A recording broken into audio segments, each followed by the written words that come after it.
Dear human family, we've spent several thousand years now exaggerating the difference between various group characteristics and finding new ways to make war on each other. But how about we consider a different kind of entertainment for 2022? It might look like there's two very different sides here with nothing in common, but scratch the surface and we all still bleed. The only way to achieve certainty and polarization is to ignore a lot of complex information that doesn't fit neatly into our own chosen media bubbles. If we want to tell the unvaccinated that they are socially irresponsible, uncaring psychopaths, maybe we need to ask ourselves why there's no law against the very profitable substitution of incubators and baby formula instead of free human chests and milk in every neonatal ward, in spite of their negative impact on death rates of our tiniest, most helpless little ones. And why vaccine companies making $1,000 a second in profit, not turnover, can work to collaborate with governments to do something as complex as expensively inject every arm on the planet, not just once but repeatedly, when exactly the same kind of money and coordination is just far too difficult to contemplate when it comes to getting food into every mouth. Is this really about saving lives? And on the flip side of that coin, because it is a flip side, right? The two sides are necessary for anything to keep existing. It's a dance that takes two, and the sides are closer together than they are apart, and proportionate to each other for every action, the opposite equal. So, on the flip side, if we want to tell the people who want to force vaccines on us against our will that they are fascist dictators, maybe we need to ask ourselves whether we are truly willing to sign away our own rights to a hospital bed should we have a car crash this weekend and all the wards are full and the healthcare workers overwhelmed.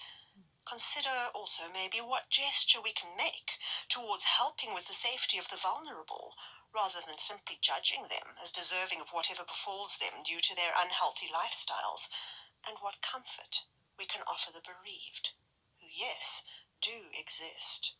And also notice how actively and stupidly we're collaborating to entrench the polarizations that make divide and rule so much easier for the tiny little group who are really, really, really right now having fun. It's called a media bubble, an echo chamber, a consensus trance, a mass hypnosis, a brainwash. And it's so easy to slip into right now precisely because of what both of our sides have in common. So here's an invitation to us all to turn to re-look at our enemies and see our own reflections. Hey, here's two exhausted, maxed out groups of humans, stretched too thin, who have had enough, who underneath the anger are afraid, frightened, terrified, as we feel the darkness rising, who feel overwhelmed with the complexity and the lack of certainty and the helplessness and the desperate need to just be able to rest and enjoy after far too long on red alert, while feeling the horror in our bones that what if it's only just begun. Completely different stories we tell about blame and who should be ashamed. But underneath, the feelings we all have are the same and the same.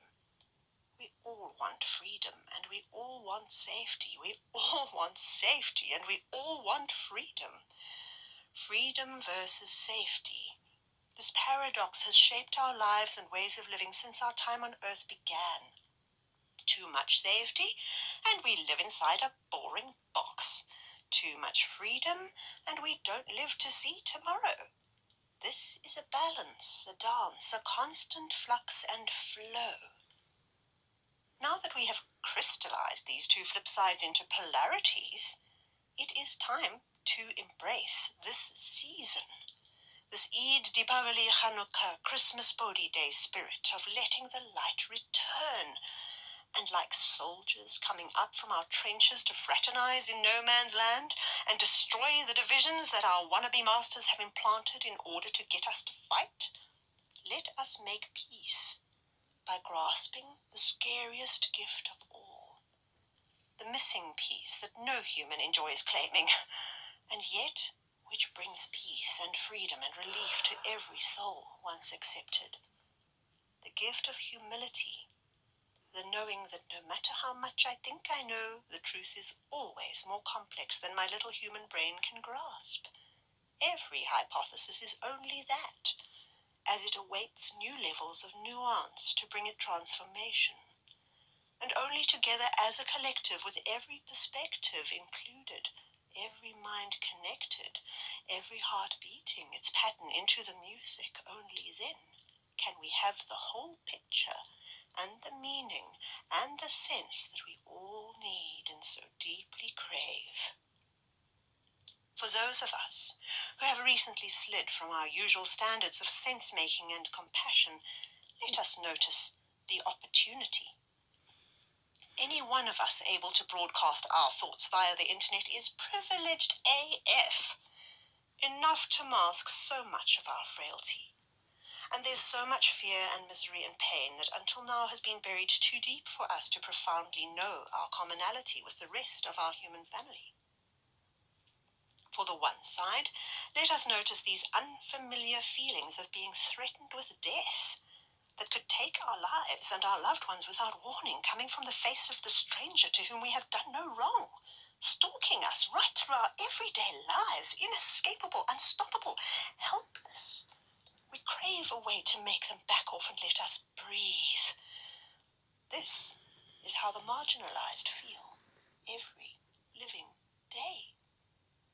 At last, we have this opportunity to stop and notice that for a moment we wear the same shoes. Instead of using this feeling to make more war, can we let it stir compassion within us? Let ourselves finally start to really care about the freedom and safety of the majority from whom we usually just profit? Can we let ourselves embrace this?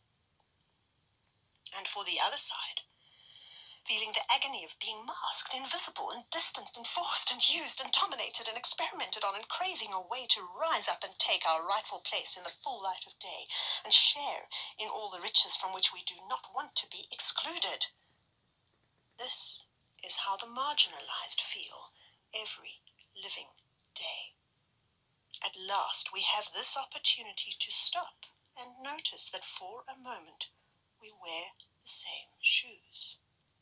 Instead of using this feeling to make more war, can we let it stir compassion within us? Let ourselves finally start to really care about the freedom and safety of the majority from whom we usually just profit. Can we let ourselves embrace this? If I realize, listening to these words coming through this particular random mouth, that I may have slipped from my sanity just a bit, that I've let the media bubbles and echo chambers carry me beyond what feels like my best self, that lately maybe I've lost the plot.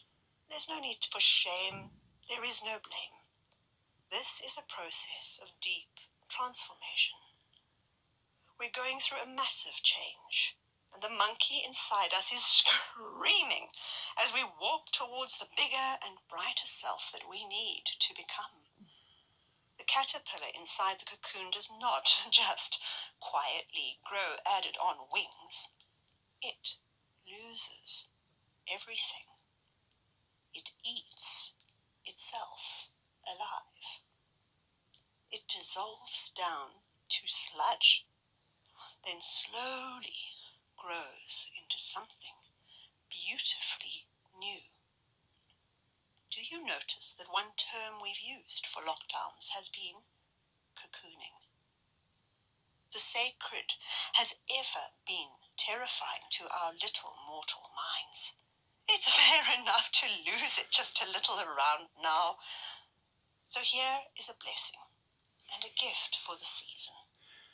The darkest hour before our light returns brighter than ever, if we can embrace our darkness, if we can stand in shivering horror and helplessness beside the neighbor, no longer a stranger.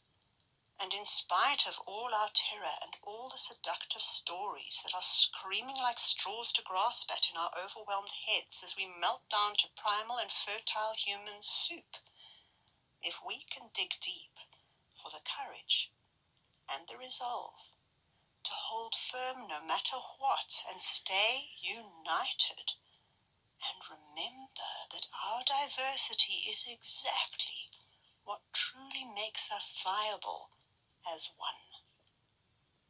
In love,